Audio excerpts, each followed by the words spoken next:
Hello friends, welcome to my channel. ओम नमो भगवते वासुदेवाय नमः। आज की वीडियो में हम सुनेंगे अनंत चतुर्दशी व्रत कथा। श्री सूत जी बोले, नैमिषारण्य में पूर्व समय में गंगा तट पर महाराज युधिष्ठिर ने जरासंध के वध के लिए राजसूय यज्ञ किया। राजा युधिष्ठिर ने श्री कृष्ण, भीमसेन और अर्जुन के साथ यज्ञशाला में जो अनेकों प्रकार के रत्नों से सुशोभित मोती के समान कांति वाली इंद्र सभा के सदृश शोभायमान हो रही थी, उसमें यज्ञ के निमित्त सभी राजाओं को बुलाया। उसी समय गांधारी का पुत्र दुर्योधन उस यज्ञशाला में आया। दुर्योधन वहां सूखे आंगन को जल से भरा देख शस्त्रों को उठाकर धीरे धीरे चला। उसे देख द्रौपदी आदि स्त्रियां हंसी और आगे जल के स्थान को सूखा समझकर दुर्योधन चलते हुए जल में गिरा। उस समय संपूर्ण तपस्वी राज तथा द्रौपदी आदि स्त्रियों ने दुर्योधन का उपहास किया। यह देख दुर्योधन अत्यंत क्रोधित हो अपने मामा के साथ हस्तिनापुर को चला गया। उस समय शकुनी ने दुर्योधन से मधुर वचन में कहा, हे राजन, आप अपने क्रोध को अपने कार्य के लिए छोड़ दें, क्योंकि जुआ खेलने से आप सारे राज्य को प्राप्त कर सकते हैं। हे राजन, यज्ञ मंडप में चलने के लिए उठिए, ऐसा ही हो। ऐसा कहकर दुर्योधन यज्ञ मंडप में आए। इतने में सभी राजा यज्ञ समाप्त कर अपने अपने देश को चले गए। इसके पश्चात राजा दुर्योधन ने हस्तिनापुर में आकर युधिष्ठिर, भीम, अर्जुन आदि पांडु पुत्रों को बुलाकर जुआ खेलना आरंभ किया। कपट से उनके राज्य को स्वयं हड़प लिया और निरपराधी पांडवों को जीतकर वन में भेज दिया। अब पांडव वन वन घूमने लगे। यह समाचार सुनकर भगवान श्री कृष्ण पांडवों को देखने की इच्छा करके उनके पास वन में पहुँचे। श्री सूत जी बोले, हे ऋषियों, वन में रहने पर दुख से दुर्बल पांडव जगदीश्वर कृष्ण को देख उन्हें प्रणाम करने लगे। युधिष्ठिर बोले, हे जगदीश्वर, परिवार सहित मैं बहुत दुखी हूँ। इस दुख के सागर से मुक्ति का उपाय बतलाइए। हे भगवान, किस देवता की पूजा से हम अपना राज्य प्राप्त कर सकते हैं, अथवा किस व्रत को करूं जिससे आपके प्रसाद से मेरा हित हो। श्री कृष्ण बोले, हे युधिष्ठिर, श्री अनंत भगवान का पूजन व्रत पुरुषों तथा स्त्रियों को करना चाहिए। इससे सभी मनोरथों के पूर्ण होने के साथ सब पाप नाश हो जाते हैं। तब युधिष्ठिर बोले, हे श्री कृष्ण जी, आपके कहे हुए ये अनंत भगवान कौन हैं? क्या शेषनाग हैं? क्या तक्षक सर्प हैं? अथवा परमात्मा को अनंत कहते हैं? हे केशव, यह अनंत कौन है? कृपा कर हमें यथार्थ कहिए। श्री कृष्ण बोले, अनंत रूप मेरा ही है। सूर्योदय ग्रह और यह आत्मा जो कहे जाते हैं, और पल विपल, दिन रात, पक्ष मास, ऋतु, वर्ष, युग, यह सब काल कहे जाते हैं। जो काल कहे जाते हैं वही अनंत कहा जाता है। मैं वही कृष्ण हूँ जिसने पृथ्वी का भार उतारने के लिए अवतार धारण किया है और दुष्टों का नाश तथा साधुओं की रक्षा करने को वासुदेव के वंश में जन्म लिया है। आदि मध्य अंत कृष्ण, विष्णु, हरि, शिव, वैकुंठ, सूर्य, चंद्र और सर्वव्यापी ईश्वर तथा सृष्टि, जो नाश करने वाले विश्वरूप, महाकाल इत्यादि रूपों को मैंने अर्जुन के ज्ञान के लिए दिखलाया था। योगियों के ध्यान करने योग्य और संसार रूप अनंत, जिसमें चतुर्दश इंद्र, अष्टावसु, 12 शूर, 11 रुद्र और नारद आदि 7 ऋषि तथा समुद्र, विंध्याचल आदि पर्वत, गंगा आदि नदी तथा वृक्ष और नक्षत्र एवं 10 दिशा, भूमि, पाताल, भूलोक, भुवा इत्यादि लोक हैं। ये युधिष्ठिर, यह सब मैं ही हूँ, इसमें कोई संदेह नहीं है। युधिष्ठिर बोले, हे विद्वर, अब आप अनंत व्रत का महात्म्य और विधि कहिए तथा अनंत व्रत का अनुष्ठान करने वाले प्राणी को क्या पुण्य होता है और उसका क्या फल मिलता है, सो कहिए। मैं यह जानना चाहता हूँ। पूर्व काल में यह व्रत किसने किया और मृत्यु लोक में किसने प्रकाशित किया, यह सब विस्तार से कहिए। तब श्री कृष्ण जी बोले, हे युधिष्ठिर, पहले सतयुग में एक सुमंत नाम का ब्राह्मण था। उसने वशिष्ठ गोत्र में उत्पन्न भृगु की सुंदर कन्या दीक्षा का वेदोक्त विधि से विवाह किया। थोड़ा समय बीतने पर उसके गर्भ से उन्नत लक्षणों वाली कन्या उत्पन्न हुई। वह सुशीला, शीला नाम वाली कन्या पिता के घर बढ़ने लगी। उसी समय शीला की माता ज्वर से पीड़ित हो पवित्र नदी के जल में गिरकर मर गई। उसके पश्चात सुमंत ने ब्राह्मण की कन्या से, जिसका नाम कर्कशा था, विधि पूर्वक विवाह किया। दुष्ट स्वभाव कर्कशा नित्य झगड़ा करने वाली थी। उसकी सौतेली शीला नाम की कन्या अपने पिता के घर में भीत पर और खंबा पर तथा दहली पर चित्रकला में, तोरण आदि में चतुर थी। नीले, पीले, काले इत्यादि रंगीन चित्र विचित्र से सतीये, शंख, कमल बारंबार बनाया करती थी। इस प्रकार बहुत बहुत काल व्यतीत हुआ और इस प्रकार वह कौमार्य अवस्था वाली शीला को देख सुमंत ने चिंता की कि यह कन्या मैं किसको दूं, और इस विचार से दुखी हुआ। उसी समय वेद के जानने वालों में श्रेष्ठ और स्त्री की इच्छा करने वाला कांति युक्त मुनियों में श्रेष्ठ कौटिल्य ऋषि वहां आए और बोले, हे सुमंत, तुम्हारी सुंदर कन्या शीला को मैं वर्ण करना चाहता हूँ।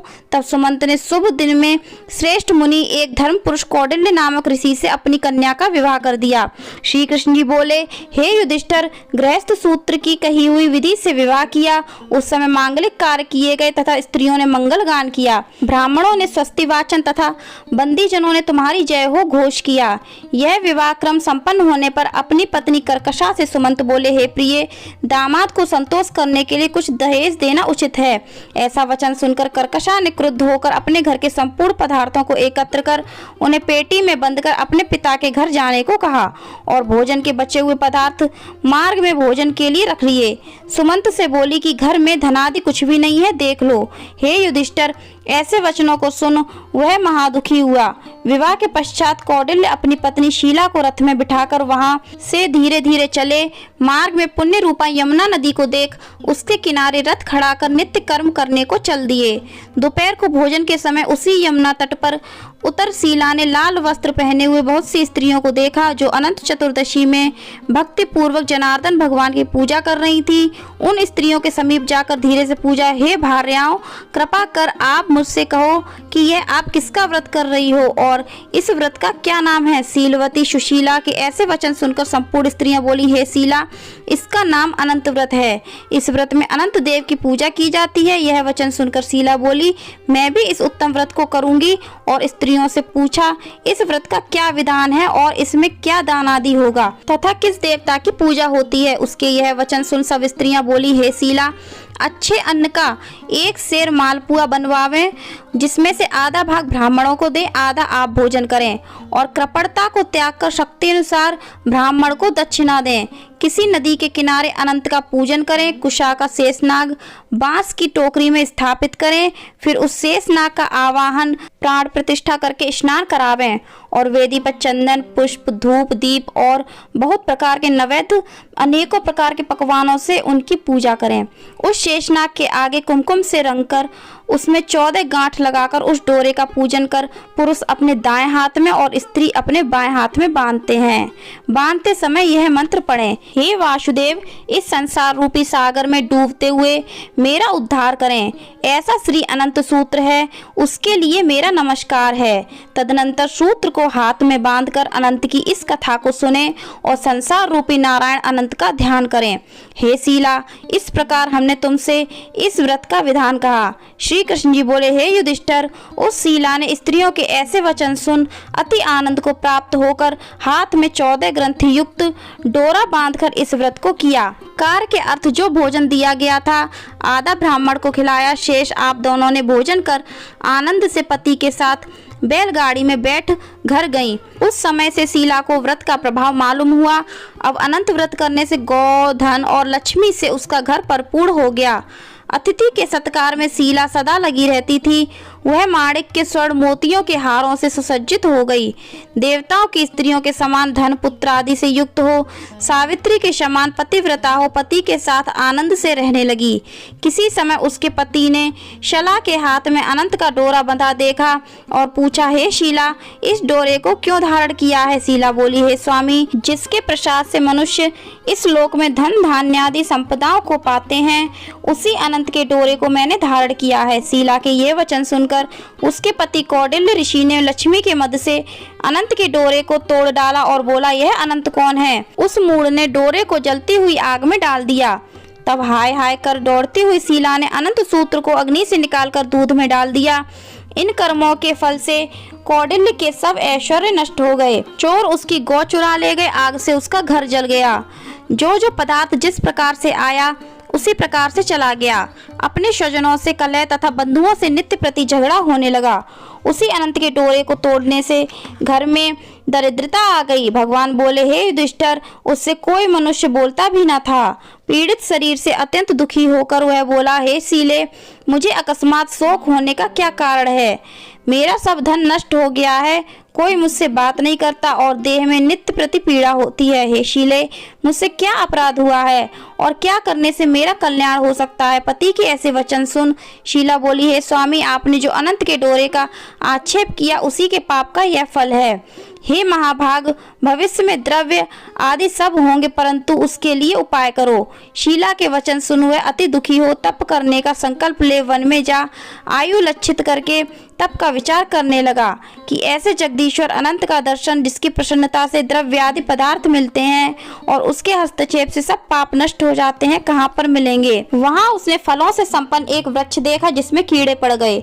यह देख कौटिल्य ने वृक्ष से पूछा, तेने किस स्थान में अनंत देव को देखा है? हे सज्जन, देखा हो तो मुझे बताओ, क्योंकि उन्हें न देखने से मेरे चित्त में बड़ा दुख हो रहा है। यह सुन वृक्ष ने कहा, हे कौटिल्य, मैंने अनंत को कहीं नहीं देखा। ऐसा उत्तर सुनकर कौटिल्य ऋषि महादुखी होकर आगे को चले। श्री कृष्ण जी बोले, हे युधिष्ठिर, अनंत के दर्शन की लालसा करते हुए ऋषि ने वन में इधर उधर घूमती हुई बछड़ों सहित गौओं को देखकर उसने गाय से पूछा, हे धेनु, तूने अनंत को देखा हो तो बता। यह सुन गाय ने कहा, हे द्विज, मैं अनंत को नहीं जानती। आगे चलकर एक बैल को देखा। ऋषि ने उससे भी पूछा, हे गौ स्वामिन, तूने अनंत को देखा? बैल बोला, मैंने अनंत को नहीं देखा है। तब कौटिल्य ऋषि ने आगे चलकर दो पुष्करमणियों को देखा जिनके कल्लोल से परस्पर लहरें मिल रही हैं और कमल कुमुदनी बहुत प्रकार से शोभा दे रही हैं तथा भ्रमर, हंस, चकवा तथा सारस, बगुला जाति के पक्षी क्रीड़ा कर रहे हैं। उस कौटिल्य ने पुष्करमणियों से पूछा, तुम दोनों ने अनंत को देखा है? यह सुन पुष्करमणियों ने उत्तर दिया, हे द्विज, हमने अनंत को नहीं देखा। आगे चलकर उसने गधा तथा हाथी को देखकर उनसे पूछा, तुमने अनंत को देखा है? उनसे भी संतोषजनक उत्तर न मिलने पर उसकी आशा नष्ट हो जाने से वह वन में बैठ गया। हे युधिष्ठिर, कौटिल्य जीवन की आशा छोड़कर विह्वल हो बहुत गर्म श्वास छोड़ता हुआ पृथ्वी पर गिर पड़ा। थोड़े समय में सावधान होने पर, हे अनंत, ऐसा कहते हुए कौटिल्य ने उठकर संकल्प किया कि प्राणों को छोड़ दूंगा। हे युधिष्ठिर, तब वृक्ष पर मरने के लिए फांसी डाली। तभी अनंत जी प्रत्यक्ष होकर आ गए। ब्राह्मण का रूप धारण किए अनंत ने कहा, हे द्विज, इधर आओ, और उसका दाहिना हाथ पकड़कर पर्वत की गुफा में चले गए। वहां सुंदर स्त्री पुरुषों से युक्त उस ऋषि को अपनी पुरी को दिखाया। वहां पर एक दिव्य सिंहासन पर बैठे और शंख, चक्र, गदा, पद्म और गरुड़ सहित विश्व रूप अपनी विभूतियों के भेदों से अधिक तेज और कौस्तुभ मणि सहित वनमाला धारण किए हुए थे। उन देवताओं के देव जो किसी से पराजित न होने वाले हैं, उन विश्व रूप को कौटिल्य ऋषि देखकर उनकी स्तुति करने लगे। हे पुंडरीकाक्ष, मैं पापी हूँ, पाप कर्म करने वाला पापात्मा हूँ। मैं पाप से उत्पन्न हूँ, आप मेरी रक्षा करें और मेरे पापों को हरें। हे जगदीश, आज मेरा जीवन तथा जन्म दोनों धन्य हैं। तुम्हारे चरण कमलों पर मेरा मस्तक भ्रमर के समान स्पर्श कर रहा है। कौटिल्य ऋषि के वचन सुनकर अनंत देव मधुर वाणी से बोले, हे कौटिल्य, तुम निर्भय होकर अपने मन की बात मुझसे कहो। तब कौटिल्य बोले, मैंने अपनी संपत्ति के घमंड में आकर अनंत का डोरा तोड़कर उसकी निंदा की, जिससे मेरी सब संपदा नष्ट हो गई। स्वजनों से नित्य झगड़ा होता है और मुझसे कोई बात भी नहीं करता। महादुखी होकर तुम्हारे दर्शनों के लिए आया हूँ। अनंत भगवान की कृपा से दया पूर्वक आपने मुझे दर्शन दिया। मैंने जो पाप किया है, कृपया करके उसकी शांति का उपाय मुझे बतलाइए। श्री कृष्ण जी बोले, हे युधिष्ठिर, भक्ति से संतुष्ट होकर अनंत देव क्या ना देवें। अनंत भगवान बोले, हे कौटिल्य, विलंब मत कर, अपने घर को जा और 14 वर्ष तक भक्ति पूर्वक अनंत व्रत कर। तू सब पापों से छूटकर सिद्धि को प्राप्त करेगा। तेरे पुत्र पौत्र होंगे तथा सुखों का उपभोग करेगा। अंत समय में मेरा स्मरण होगा और निसंदेह अमर पद को प्राप्त होगा। संपूर्ण लोगों के उपचार के लिए मैं तुमको और भी वर देता हूँ। संपूर्ण विधि से इस व्रत की कथा पढ़ने वाला और शीला के समान इस अनंत का व्रत करने वाला इस व्रत के प्रभाव से जल्दी ही सब पापों से छूटकर परम गति को प्राप्त करेगा। हे कौटिल्य, तू जिस मार्ग से यहाँ आया है उसी मार्ग से अपने घर को जा।